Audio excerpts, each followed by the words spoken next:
ഇക്കഴിഞ്ഞ പാർലമെന്റ് തെരഞ്ഞെടുപ്പുമായി ബന്ധപ്പെട്ട ചില അടിസ്ഥാനരഹിതമായ ആരോപണങ്ങൾ തൃശ്ശൂർ അതിരൂപതയുമായി ബന്ധപ്പെട്ട് അതിനെക്കുറിച്ചുള്ള ഒരു പ്രതികരണമാണ് ആദ്യം.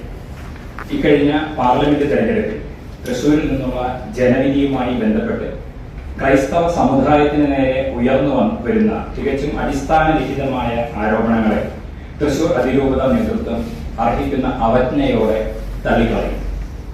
അനർഹമായ സാമ്പത്തിക നേട്ടങ്ങൾക്ക് വേണ്ടി അതിരൂപത നേതൃത്വം ഒരു പ്രത്യേക രാഷ്ട്രീയ പാർട്ടിയെ പിന്തുണച്ചു എന്ന ആരോപണം വേദനാജനകവും ഞെട്ടലുളവാക്കുന്നതുമാണ്.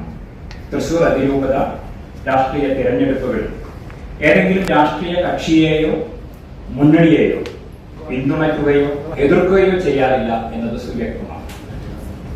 അപ്പൊ ഞങ്ങളെ സംബന്ധിച്ചിടത്തോളം ഇക്കാര്യത്തിൽ എല്ലാ കാലത്തും ജനാധിപത്യവും മതേതരത്വവും മതനിരപേക്ഷതയും ന്യൂനപക്ഷ അവകാശങ്ങളും മതസാഹോദര്യവും ഒക്കെ ഉയർത്തിപ്പിടിക്കുന്ന നിലപാടുകളാണ് എല്ലാ കാലത്തും തൃശ്ശൂർ അതിരൂപതയിൽ സ്വീകരിച്ചിട്ടുള്ളത്.